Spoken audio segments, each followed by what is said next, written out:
अक्षय पत्रिका आपको वहां पर देखने का आपका दायित्व और आपकी जिम्मेदारी बनती है। राम को मोदी जी लेकर आए हैं, लेकिन मोदी जी को कौन लेकर आए हैं, मुझे आप ये बताइए ना। मोदी जी को तो आप और हम लेके आए।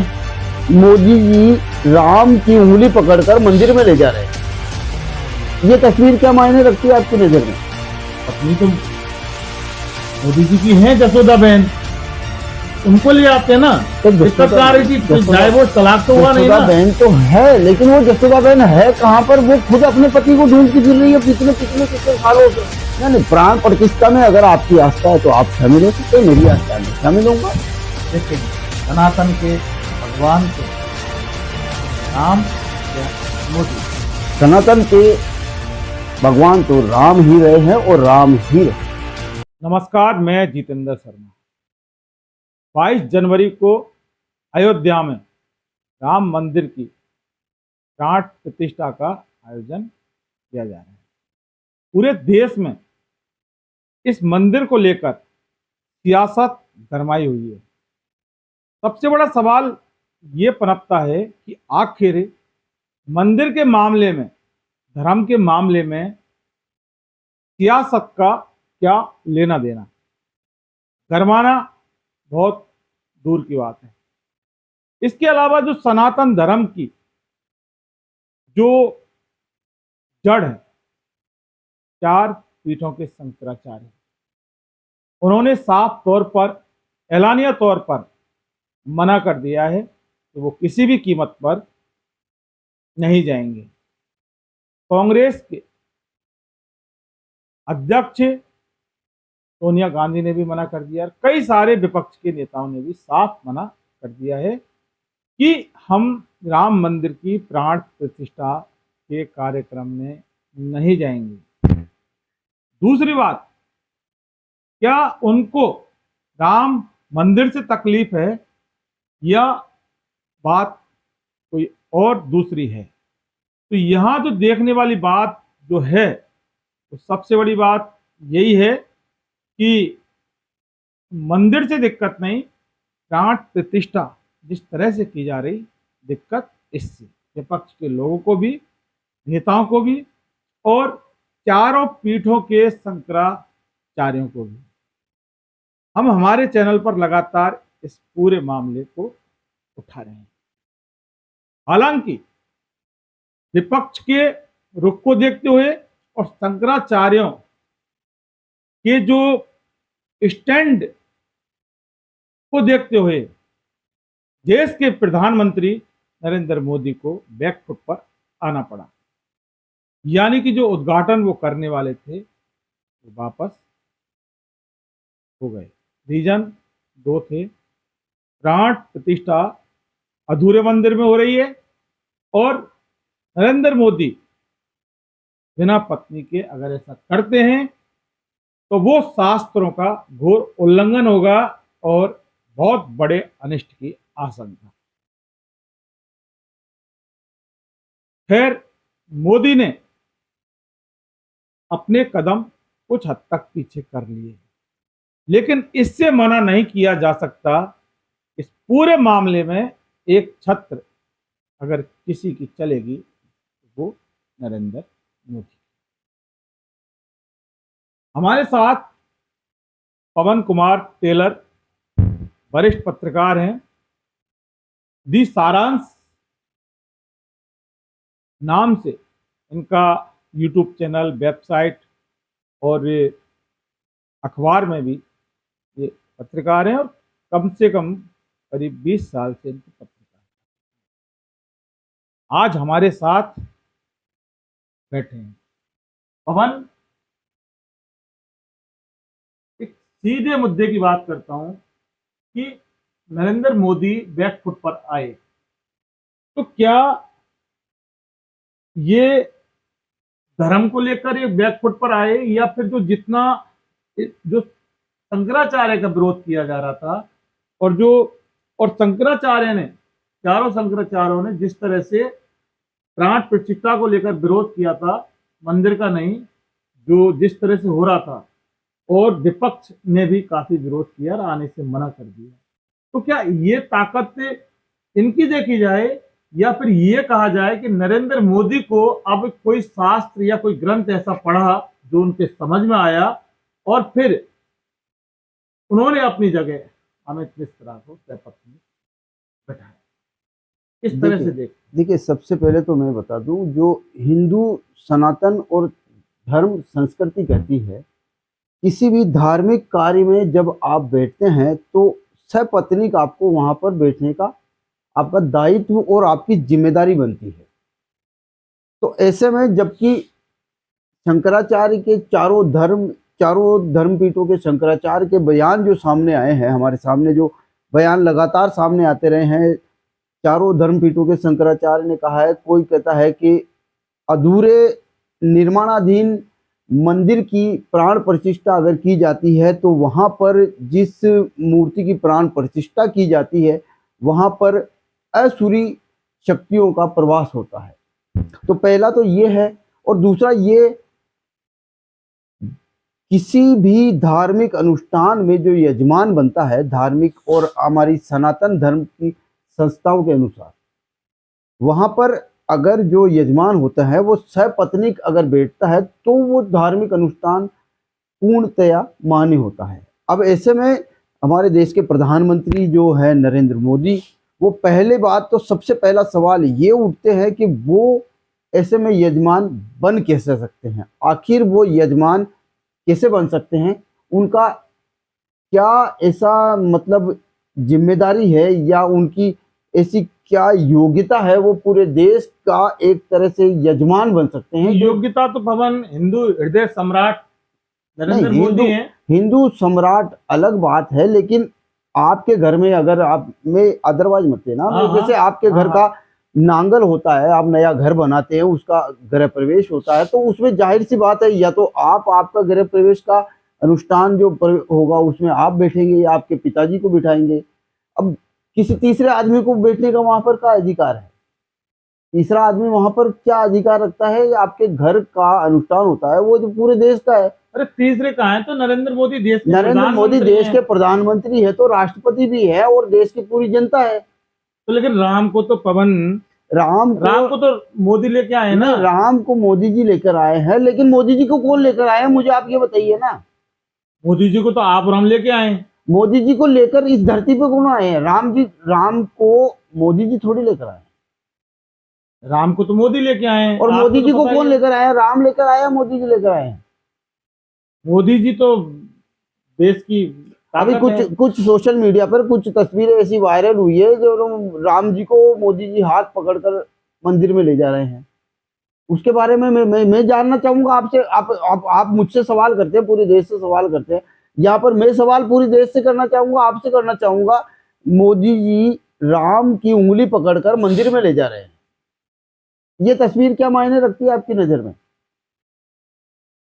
देखिए पवन, हम YouTube चैनल वाले हैं, आपका भी एक छोटा मोटा YouTube चैनल है और ये इन्वेस्टिगेशन मीडिया भी एक बहुत छोटा सा अदना सा चैनल है, लेकिन जो देश की पूरी मीडिया वो खुद इस चीज को मान रही है कि राम जी को तो मोदी लेके आए हैं। आप डिनाय कैसे कर सकते हैं? सवाल यही है। और सारा जो मुद्दा है इस समय जो सियासत गरमाई है वो इसी चीज को लेकर आई है कि राम जी को मोदी लेकर आए हैं, तो फिर राम जी के प्राण प्रतिष्ठा का उद्घाटन भी मोदी जी ही करेंगे। और पूरा जो देश है इस समय केंद्रित हो गया है, जो सनातन धर्म के लोग हैं, हिंदू धर्म के लोग हैं, वो सिर्फ यहीं जाके केंद्रित हो गए। लोगों ने अपना दौरा चालू कर दिया, लोग जा रहे हैं लाखों की संख्या में, क्योंकि ऐतिहासिक ये कार्यक्रम होने जा रहा है। मेरा कहने का मतलब सिर्फ इतना है कि नरेंद्र मोदी ने जो बैकफुट पर आए, क्या उन्होंने पहले कोई शास्त्र नहीं पढ़ा? क्या हिंदू धर्म के जो इतने हृदय सम्राट हैं उनको ये चीज क्या वाकई नहीं पता, या किसी ने उनको पढ़ाया नहीं था? नंबर एक सवाल बोलिए। नहीं, आपकी इसी सवाल जो आपने किया उसी का जवाब मेरे जो जवाब है उसी में आपका सवाल का जवाब है। मैं यही कहना चाह रहा हूँ, नरेंद्र मोदी जी जो हैं हमारे देश के माननीय प्रधानमंत्री हैं, वो पहले इस पूरे अनुष्ठान के यजमान बनते हैं और जब इतना विवाद बनता है तो वो अचानक से बैकफुट पर आ जाते हैं। ये क्या संकेत देता है, इससे आप क्या समझते हैं? ये आप खुद भी समझते हैं और देश की पूरी जनता जो हमें देख रही है वो खुद भी समझ सकती है कि माननीय प्रधानमंत्री का इस अनुष्ठान से अचानक से बैकफुट पर आना और इस तरह से अचानक से पूरा बैकफुट पर आना, ये क्या संकेत देता है, ये पूरी देश की जनता समझ सकती है। और देश की जनता अच्छी तरह से समझ सकती है, जो हिंदू और हमारी सनातन धर्म संस्कृति कहती है किसी भी धार्मिक अनुष्ठान में सपत्नीक ही बैठा जा सकता है। यहाँ तक कि हम अगर इतिहास की बात करें तो किसी जो राजा राजा रजवाड़े की अगर जमाने की बात करें तो वहां पर किसी रानी का अगर राजा की बात करें तो वो शहीद हो जाता था या खत्म हो जाता था या शहीद हो जाते थे किसी भी तरह, तो उनकी प्रतीक स्मृति के तौर पर तलवार या पगड़ी वगैरह को किसी भी तरह से उनके फेरे वगैरह, उनकी बेटी की शादी होती थी या बेटे की शादी होती थी तो पगड़ी वगैरह किसी भी स्मृति चिन्ह को वहां पर धरोहर के तौर पर रखा जाता था। तो ऐसे में प्रधानमंत्री बिना पत्नी के या सपत्नीक के बिना वहां पर अगर ये अनुष्ठान में बैठ रहे हैं तो अचानक से वो बैकफुट पर आते हैं, तो उसका मतलब क्या है ये देश की जनता अच्छी तरह से समझ सकती है, इसके कहने की कोई दो राय नहीं है। अच्छा, मेरा एक आखिरी सवाल आपसे, जब मोदी जी राम को लेके आ गए और राम मंदिर में जो मूर्ति की जो प्राण प्रतिष्ठा होनी है उसके लिए यजमान इनको बनना था, उद्घाटन यानी कि फीता इनको काटना था, लेकिन काफी विरोध के बाद जैकपॉट पर आए। तो सवाल ये है कि जब बात पत्नी की आती है, पत्नी तो मोदी जी की है जसोदा बहन, उनको ले आते हैं ना, तो दिक्कत क्या आ रही थी? कुछ डाइवोर्स तलाक तो हुआ नहीं ना? जसोदा बहन तो है, लेकिन वो जसोदा बहन है कहाँ पर? वो खुद अपने पति को ढूंढती फिर रही है पिछले पिछले कितने सालों से। आप मुझे बताइए कब से वो उनके साथ है? तो जब राम को जब लेके आ गए मोदी जी तो अपनी नहीं, पत्नी राम को तो दिक्कत लेके नहीं आ थी, गए, कोई लेकिन जवाब वो था ही नहीं पवन। राम को तो मोदी जी लेकर आ गए, लेकिन अपनी जो जसोदा बहन है वो अपने पति को आखिर कब प्राप्त करेगी, इसका जवाब तो पूरी देश की जनता पूछना चाहती है। जी, वो तो पति को प्राप्त करेगी नहीं करेगी, लेकिन मोदी जी को अगर राम मंदिर का उद्घाटन करना था तो कम से कम जसोदा बहन को ले आते, तो उद्घाटन करते, इतिहास में कम से कम नाम तो रहता ना। यही तो कारण क्या है, वजह है? यही कारण है कि वो अचानक से जिस तरह से बैकफुट पर आए हैं।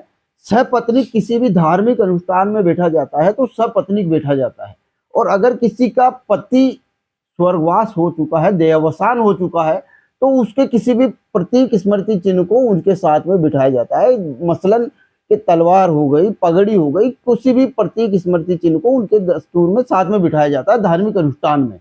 अब अगर कोई पति बिना पत्नी के बैठ रहा है उस कंडीशन में कि जबकि उसकी पत्नी जिंदा है, तो अचानक से बैकफुट पर आने का कारण क्या हो सकता है, ये आप अच्छी तरह से समझ सकते पत्नी हैं। जिंदा भी है, पत्नी तलाकशुदा भी नहीं है। क्या सीधा सीधा मतलब इससे लगाया जा सकता है सिर्फ लोकसभा चुनाव को लेकर सारा ये जो कहानी गढ़ी जा रही है? देखो, चारों जो धर्म पीठों के शंकराचार्य है उनमें से कुछ के बयान भी पूरी देश की जनता के सामने आ चुके हैं, सबने अच्छी तरह से सुने हैं। कुछ शंकराचार्य ने साफ तौर पर यह कहा है कि लोकसभा चुनाव के चलते जल्दबाजी में ये प्राण प्रतिष्ठा का कार्यक्रम किया गया है, वो भी तब के जबकि मंदिर निर्माणाधीन अवस्था में है।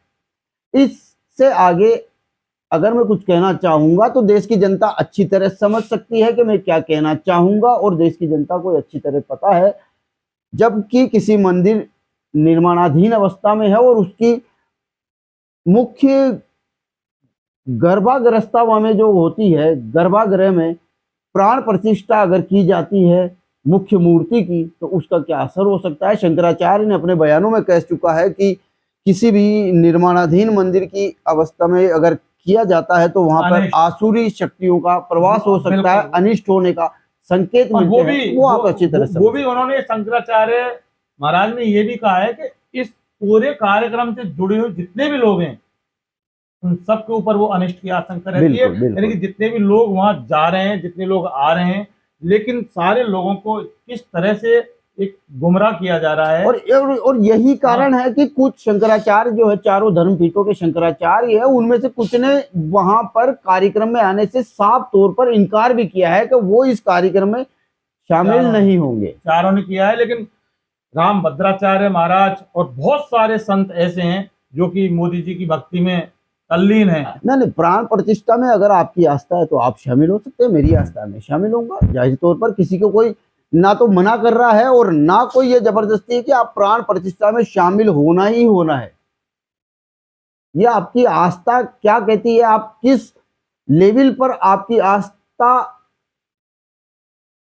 आस्था है या फिर आस्था की पराकाष्ठा है। लेकिन सनातन के भगवान तो अब राम या मोदी, सनातन के भगवान तो राम ही रहे हैं और राम ही रहेंगे। मोदी जी आज हैं या नहीं है, कल होंगे नहीं होंगे, राम हमेशा हैं, राम हैं और राम रहेंगे। मोदी जी को भी तो राम माना जा रहा है। मोदी जी राम को लेकर आए हैं, ये दावा किया जा रहा है लगातार सोशल मीडिया पर और तरह तरह की मीडिया पर ये दावा किया जा रहा है। अच्छा, एक बात पवन एक बात कि जो एक चुनाव के दौरान एक की फोटो जारी हुआ था, स्क्रीन पर भी हम आपको दिखाएंगे। राम भगवान को छोटे रूप में दिखाया गया और मोदी जी को बड़े रूप में दिखाया गया।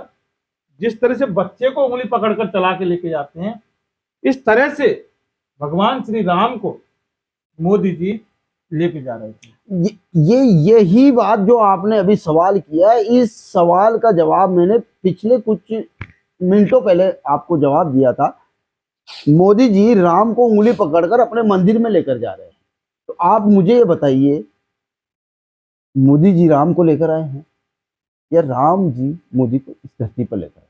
इस सवाल का जवाब देश की जनता आपको अपने कमेंट में दे देगी, अच्छी तरह से दे देगी, भली भांति दे देगी। आप खुद समझ सकते हैं राम को कौन लेकर आया है या राम किसी को और को धरती पर लेकर आए हैं। देखिए, राम भगवान है और कब राम आए ये वाकई पूरी दुनिया जानती है, पूरा देश जानता है, पूरा विश्व जानता है।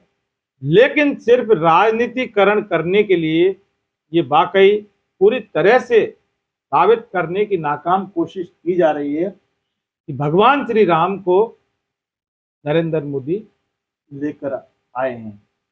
लेकिन ठीक रहता आज वो अपनी पत्नी यशोदा बहन को भी ले आते, तो वाकई एक बहुत बड़ा इतिहास।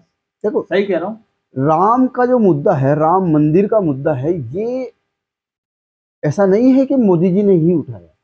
ये बरसों पहले जब हम छोटे थे, जब मुझे अच्छी तरह से याद है, जब हम 7वीं या 8वीं क्लास में पढ़ते थे, तब की बात है। एक नारा चला था, मंदिर वहीं बनाएंगे, अटल अडवाणी कमल निशान मांग रहा है हिंदुस्तान, ऐसे बहुत सारे नारे चले थे। उस दरमियान भी ये राम मंदिर तब से चला आ रहा मुद्दा है, तब से। हो सकता है, मैं ये इसको डिनाई करता हूँ कि बीच बीच में कुछ कानूनी पेचीदगियां थी, कुछ अलग अलग तरह की अड़चने हो सकती है, उनको मोदी जी ने किसी भी तरीके से सोल्व किया होगा और राम मंदिर का जो देश का सपना था उसको साकार करने में भले ही उनकी भागीदारी रही होगी। इससे मैं किसी तरह से डिनाई नहीं करता, लेकिन ये मुद्दा कोर्ट के लेवल पर जाकर हल हुआ है। इसमें ना तो मोदी जी की कोई भूमिका है, ना दिवंगत अटल बिहारी वाजपेयी की है, और जो माननीय गवाही दी है शंकराचार्यों ने, जो शंकराचार्य हैं उन्होंने गवाही दी है। यही मैं कहना चाह रहा हूँ, इसमें मंदिर बना है तो वो कोर्ट की दखल से बना है। इसमें किसी ना तो दिवंगत अटल बिहारी वाजपेयी का रोल है। इतनी दखल क्यों है?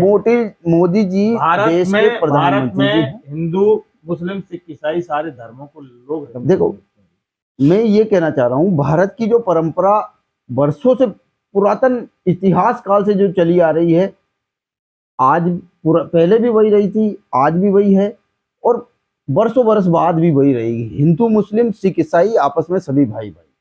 अब इसमें बीच बीच में ये राजनीति वाला मुद्दा है, वो किस तरह से आपस में ध्रुवीकरण करता है, कितनों को बांटता है, कितनों को क्या करता है, उसका देश के किसी भी व्यक्ति के पास ना तो कोई समाधान है और ना कोई किसी तरह का कोई उसका हल और उपाय किसी के पास है।